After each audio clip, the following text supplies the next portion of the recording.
What's up, brothers and sisters? It's your brother G World _D. Here I have this book called The Impact of the Afro-Europeans on the Renaissance of the Middle Ages. Alright. This is a black author. I had shown one of his books before when we were talking about the Americas, but I wanted to say this again.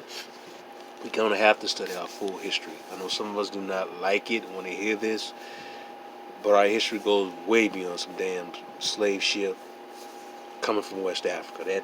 That stuff is not accurate, but here we go. I'm going to turn to page 107 in this book. Alright, 107. And look at your part. It's called The Reign of the Black Habsburgs. Alright. In 1438, another blue blood is black blood family emerged, the House of Habsburg, that acquired the Holy Roman Empire from the House of Luxembourg. The cost of reigning in the white rebelling inhabitants under the Luxembourg rule was bankrupting this family.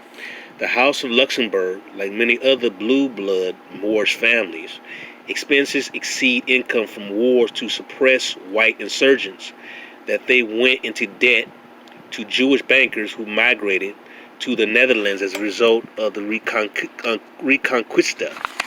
Excuse me. In the Inquisition in Spain and Portugal, the only way they could stay in the Iberian homeland is to convert to Catholicism that prohibited usury that is essential to capitalism. The accumulation of wealth essential to national development and a higher standard of living. In the Netherlands, they made loans to Moorish rulers to finance their wars and ships to explore and trade resources abroad, while protecting gold, silver, and precious ore extracted. Dutch-owned ships financed by Jewish usury were essential carriers of African slaves to the New World. Okay, I ain't gonna totally buy all that, but to extract sugarcane for alcoholic beverages and other agricultural products in demand throughout Europe. The House of Habsburg was able to bail the House of Luxembourg out of its debt to such growing banking interests in Amsterdam. Prior to the Protestant Reformation that will be unleashed 100 years after the Habsburg acquisition, all Roman Catholics were forbidden to practice usury, loaning money for profit interest. This canon helped the Netherlands Jews monopolize the enterprise and offer insurance for investments and other matters for lucrative returns. With this matter settled with the House of Luxembourg, the House of Habsburg's German King Frederick IV was crowned Holy Roman Emperor Frederick III by Pope Nicholas V. He soon married Infanta Eleanor, daughter of King Edward of Portugal, formerly an African republic on European soil. Empress Eleanor was 19 years Frederick's junior. Their marriage helped him to alleviate his debts and solidify his hold on the throne. In 1486, the Moorish House of Habsburg imperial succession passed to Maximilian I. He succeeded his father Frederick III, the Holy Roman Emperor. His mother, Eleanor of Portugal, passed on strong black genes to her son. In turn, Emperor Maximilian I did the same for his son, Philip I, 1478 to 1506, with his wife, Mary of Burgundy. Philip I inherited the Holy Roman Empire, encompassing German states, Castile from his wife, Burgundian, Netherlands, and Aragon. Moorish Philip Holy Roman Empire spanned from northern to southeastern Europe.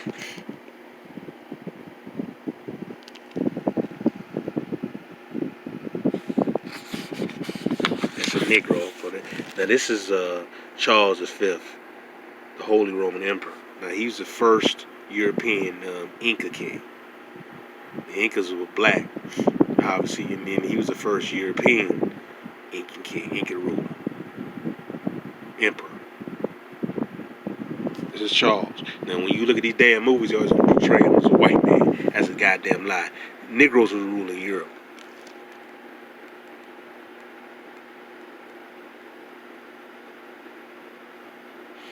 And I showed you, I'm going to stop real quick. I showed you with my other book, where J.A. Rogers, where I think was Nature No Knows Color Line. it shows you the different houses or rulers of Europe from the different families.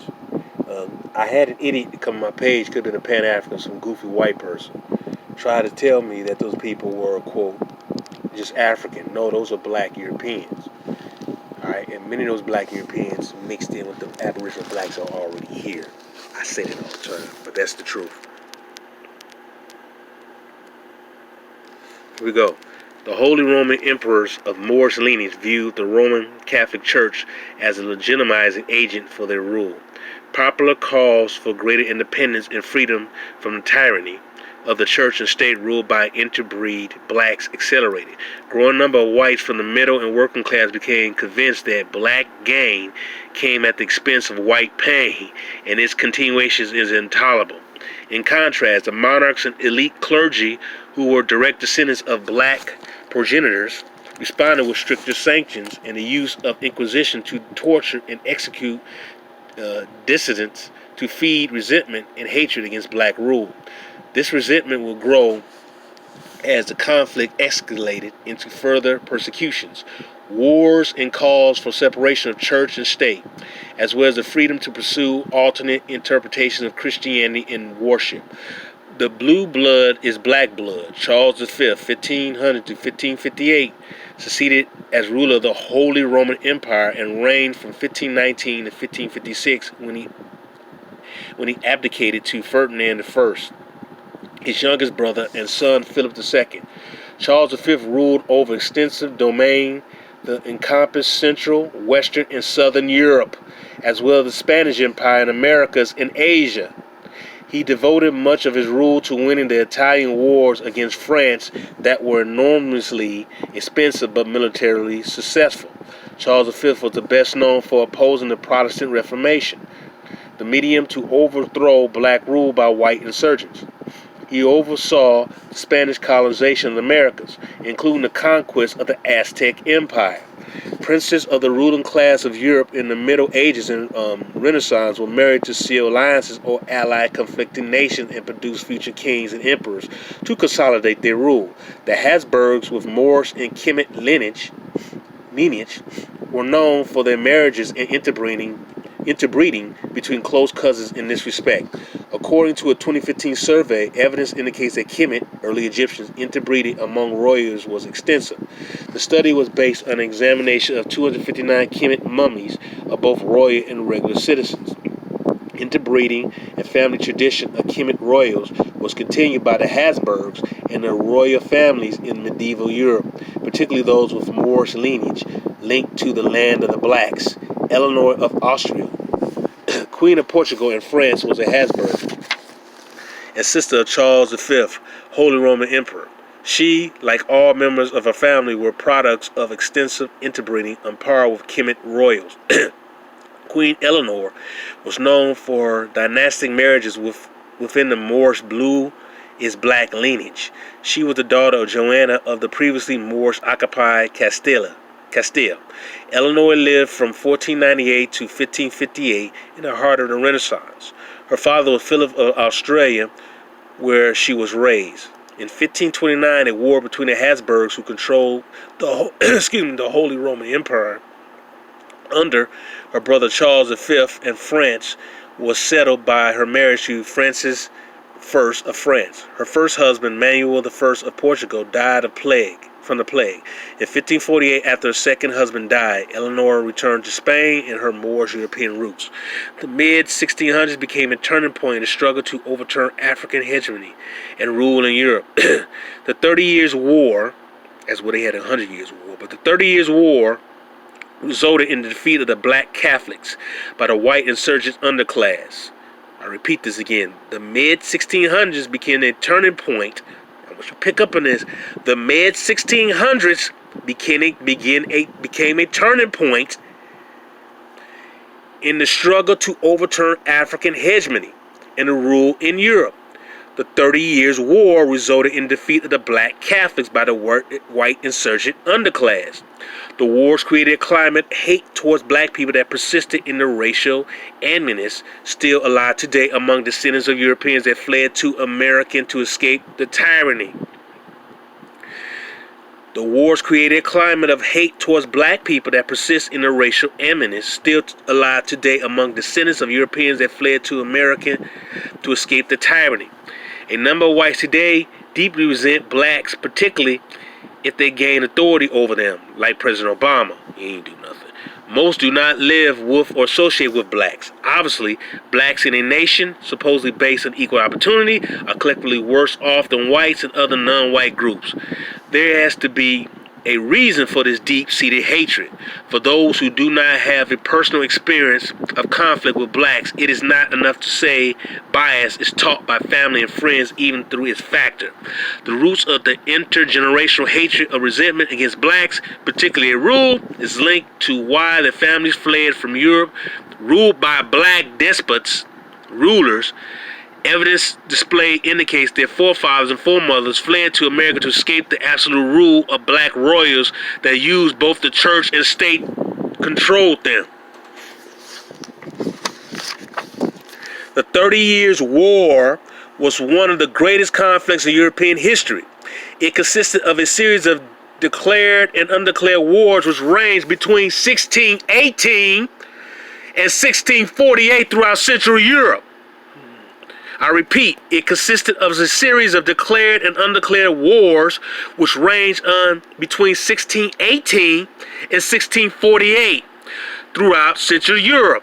The Habsburgs ruled under the Holy Roman Emperors Ferdinand II and Ferdinand III with their Spanish cousin who pitted against English, Netherlands, France, and Sweden. Besides being a covert war against black rule. Where them Negroes come from, man? Remember I said that the black people was being expelled out of Europe? Remember I said that? Alright. Here we go again. I'm going to continue to finish this one. It was an overt war among Catholics, Lutherans, and Calvinists. Christian IV of Bismarck led the anti-Habsburg alliance. The Peace of the Westphalia ended the war. The Holy Roman Empire lost territory control over the German states. German states won the rights to exercise religious freedom and neutrality from control exercised by the Catholic Church. Protestants were allowed to retain land previously secularized. The German state's population was reduced from 25 to 40% from the wars for self-determination. 30 Years' Wars marked the first successful effort to dispose of the autocratic black rulers and their hegemony over the West. Alright, 1618 and 1648. 1618 and 1648. In England, when King James II converted to Catholicism and allied with the French, the Protestant majority represented by the Parliament rebelled. A glorious revolution occurred and James II was deposed and his Catholic son, James III, was denied the throne. Under the Bill of Rights, parliamentarians proposed a constitutionally restricted monarchy and found a successor to ratify the new form of governance. In this regard, Parliament made Mary, James II Protestant daughter, and her Dutch husband, William, joint monarchs. The white masses demanded government based on their consent rather the will of the despotic black ruler legitimized as such by the Roman Catholic Church, controlled by his cousin ruling the Holy Roman Empire, France and Spain. The English, mostly Angels, and Saxons, members of two German clans, aligned themselves with their Aryan lineage amongst the Dutch and Protestant Germans. As a result, the Protestant triumphed. The black Catholic rule of the British Isles was broken, as it was among the German states, as a result of the 30 Years' War, 1618 and 1648. 30 Years' War, 1618 and 1648. 30 Years' War, 1618 and 1648. Moorish royals evidently dominated succession to the throne among the kings and queens of England, Scotland, Ireland from the 15th onward. Moorish royals evidently dominated successions to the throne among the kings and queens of England, Scotland, and Ireland from the 15th century onward. Efforts to whiten all evidence of the images and surged from the enslavement of the Africans in the 17th century and peaked during the era of scientific racism that peaked during the 19th century. Only recently, Brits have admitted to being ruled by black Moors up into the modern era. The mission identified the realhistory.com were barely audible and detectable to the general public. Some of the most prominent kings and queens were identified and have recently been confirmed as have Moorish black lineage. These significant British royals include James I, who had the Bible translated into English. Who had the Bible translated into English for literature subject to read. Charles Stuart, nicknamed Black Boy, and Annie, the last of the Stuarts. James I, 1566 to 1625, ruled Great Britain to his death.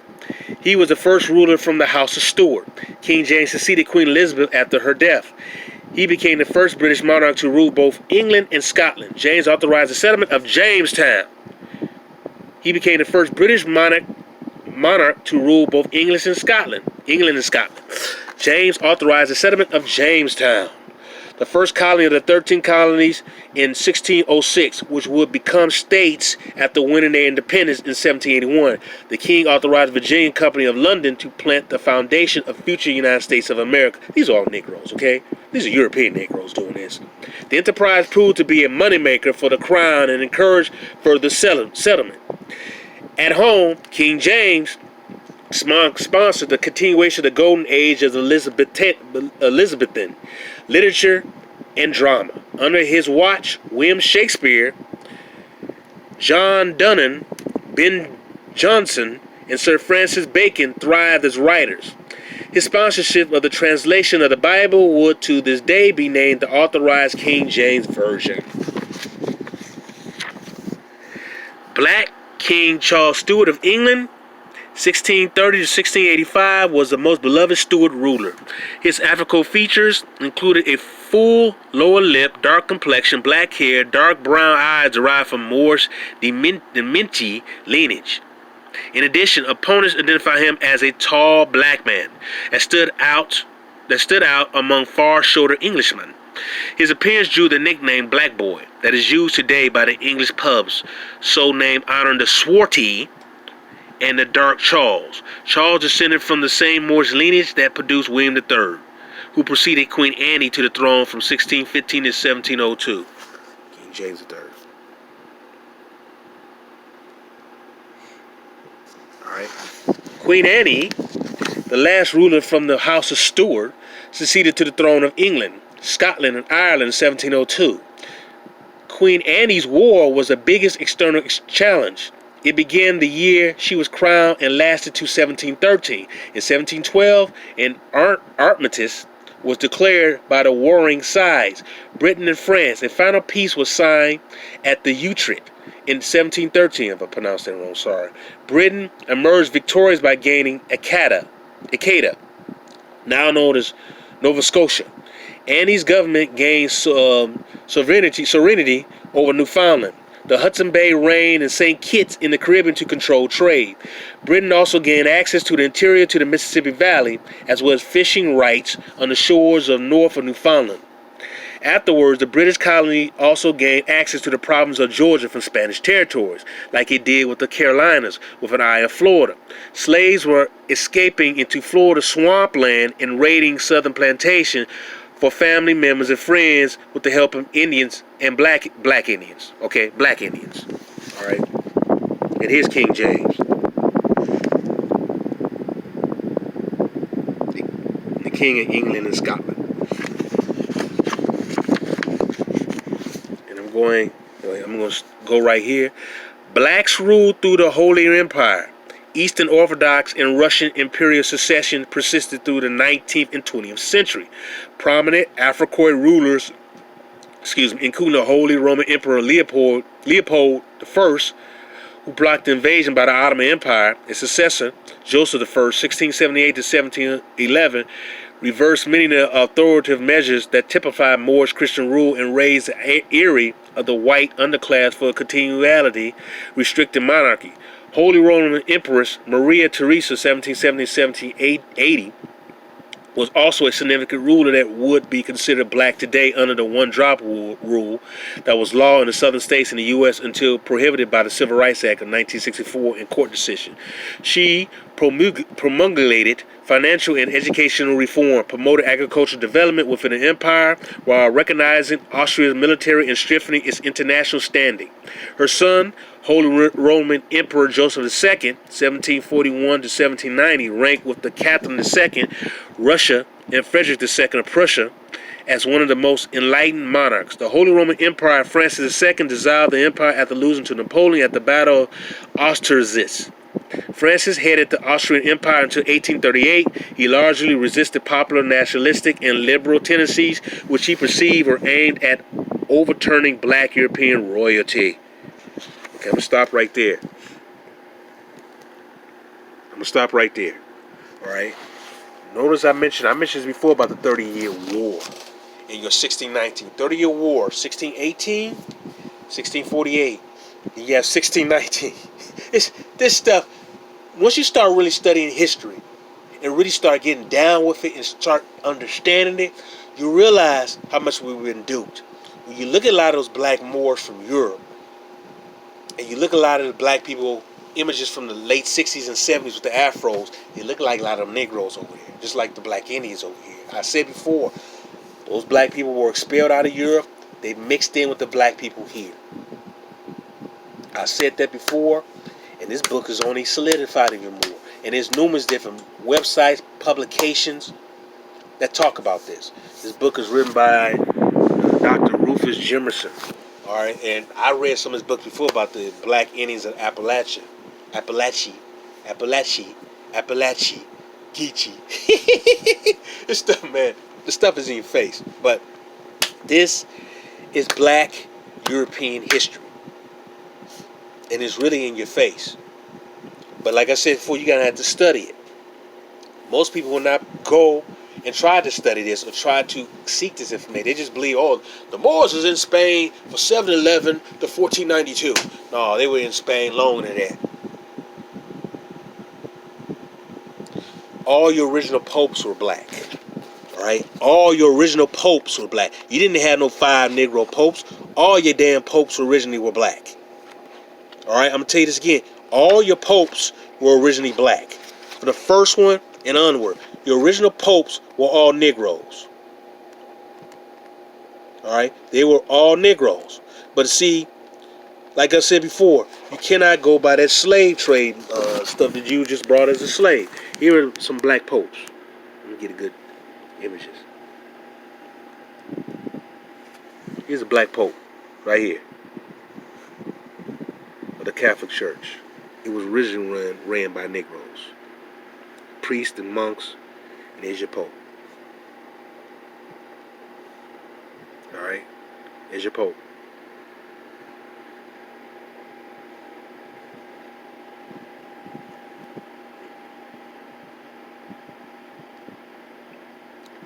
Pope Gregory XI.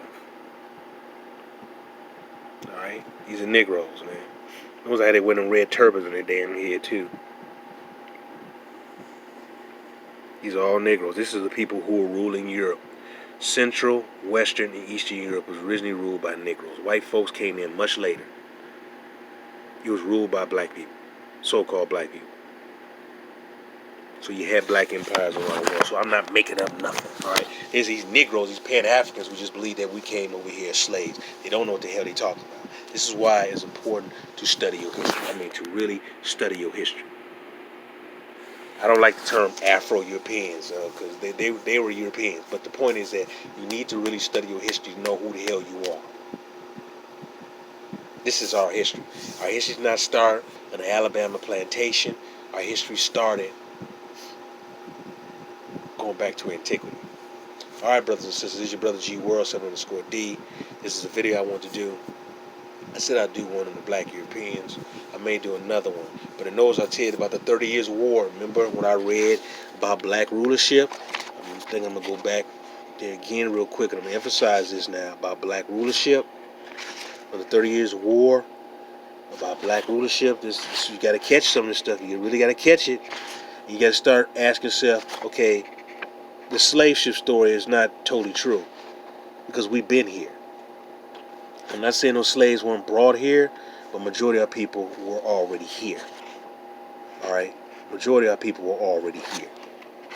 So we got to get that out of our head, man. That we just brought over here as slaves. That is a sad, sick type of thinking that many Negroes are doing and continue to doing, to think that their history just began in the plantation. Like I said before, right here, the 30 Years' War is one of the greatest conflicts in European history. It consisted of a series of declared and undeclared wars which raged between 1618 to 1648 throughout Central Europe. The Habsburgs under Holy Roman Emperors Ferdinand II and Ferdinand III with their Spanish cousins were pitted against the English, Netherlands, France, and Sweden. Besides being a covert war against black rule, it was an overt war amongst Catholics, Lutherans, and Calvinists. 1618, 1648. 1618, 1648. You gotta pick up on this, man. This information is there, but you got to seek it and research it. I know some don't want to hear this because you've been indoctrinated that you came over here from Africa as a slave. But probably, if you do enough of your tracing your history, you find that some of your ancestors did not come out of West Africa. They came out of Scotland. They came out of Britain. They came from Ireland. Peace and love, brothers and sisters.